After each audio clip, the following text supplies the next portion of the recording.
Listen up, football fans, because something major just happened in Philadelphia that's flying under the radar. The Eagles made a roster move that seems small on paper, but could have massive implications for their defense in the coming weeks.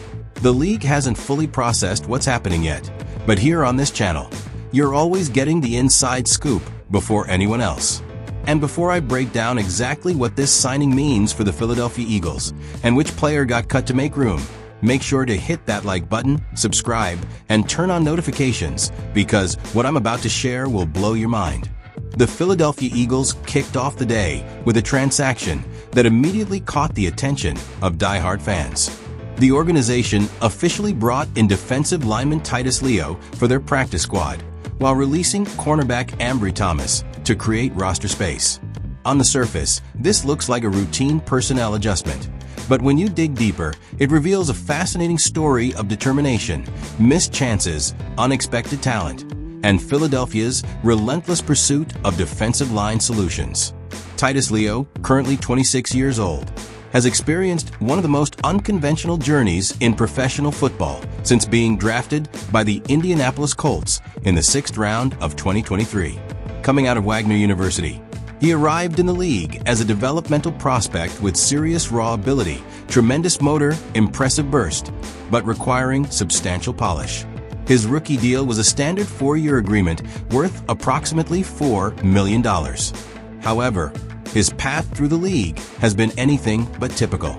After getting waived following a preseason stint, he bounced from a Colts practice squad to the Patriots, then to the Titans, followed by the Browns, and even spent 12 days on the Eagles practice squad last October before being released. And that's where this narrative gets compelling. Because while Leo's statistical output has been modest, his flashes of ability have never gone unnoticed. During 2024, he appeared in 4 contests for New England and recorded 4 tackles, 1 tackle for loss, and 1 pass breakup. On the stat sheet, that might not seem overwhelming, but coaching staffs across the league have repeatedly praised his intensity, his discipline in rotation schemes, and his willingness to adapt to various defensive systems. So why bring him back now? The explanation is straightforward. The Philadelphia Eagles need depth bodies and contributors who can make an immediate impact in the short term. With a roster entering a physically demanding stretch, including a primetime matchup against the Detroit Lions, adding a high-effort lineman like Leo gives the coaching staff more flexibility with defensive rotations, especially after recent inconsistency on that side of the ball. He might be joining the practice squad, but that doesn't mean he'll stay there long. The Eagles have a track record of promoting players like Leo at critical junctures, and his previous familiarity with the facility gives him an early advantage.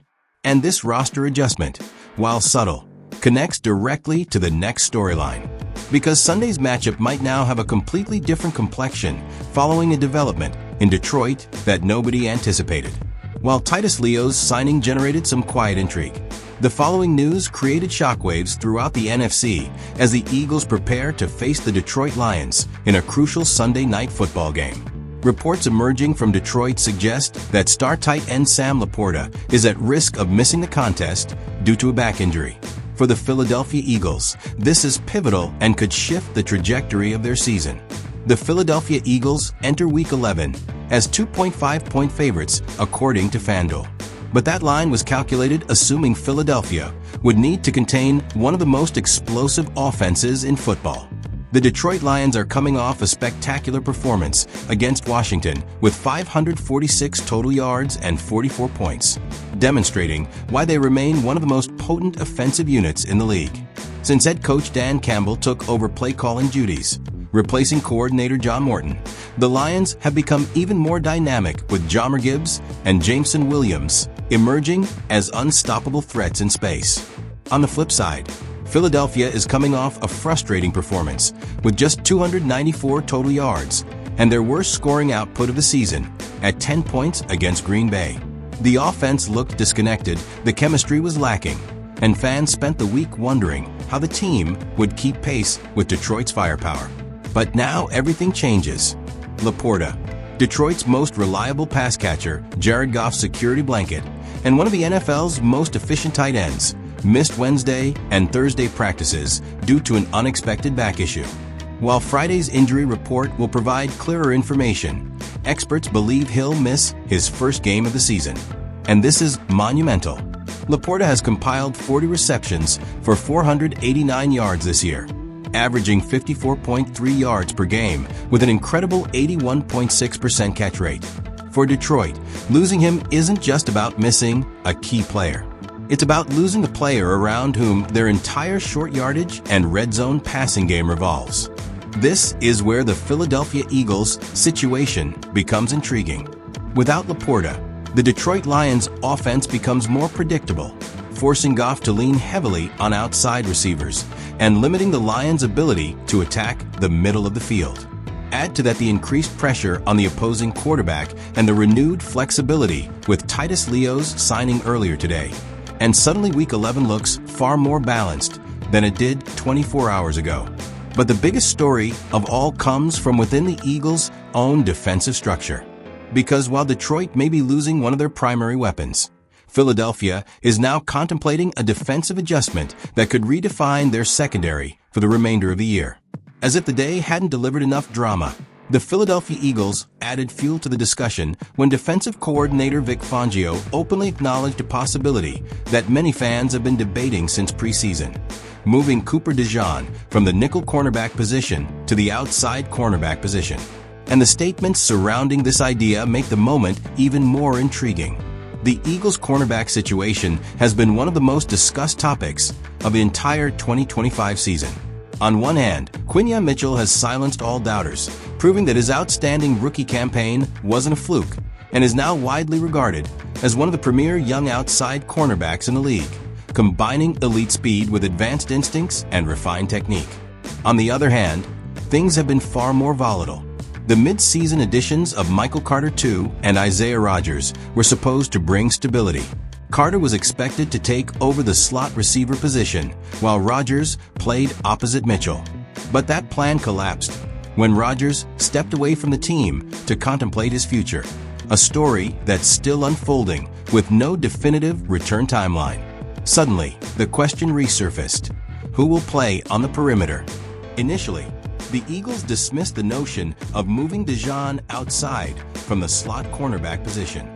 After all, he quickly became one of the NFL's premier nickel corners, physical, intelligent, and disruptive in short area coverage. But with Carter now available to play nickel and Rodgers temporarily absent, Fangio's public admission that shifting DeJean to the outside is genuinely possible represents a significant pivot. DeJean is a unique athlete, strong enough to excel in interior coverage, but fast and fluid enough to track receivers on the boundary. Many scouts believed he would eventually become a full-time outside cornerback in the NFL. And now with the Eagles sitting at 7-2 and looking to capitalize on home field advantage, the coaching staff appears willing to explore that possibility. Moving DeJean outside goes beyond simply filling a vacancy. It allows the Philadelphia Eagles to restructure their entire secondary. Mitchell takes command as the number 1 receiver, DeJean as the number 2 receiver, and Carter solidifies the slot position, creating a defensive trio built on versatility, intelligence, and athleticism. And when you combine that with increased depth along the defensive line and the potential absence of Sam LaPorta against the Detroit Lions on Sunday, suddenly the Eagles' defense looks capable of dictating the tempo of Week 11 rather than simply reacting to it. With Titus Leo returning to bolster the defensive rotation, the possible absence of Sam LaPorta in Week 11, and the possibility of the Eagles shifting Cooper DeJean to outside cornerback, do you believe Philadelphia now has the perfect opportunity to dominate Detroit on Sunday? Or do you think these changes bring more pressure than advantage? Drop your opinion below.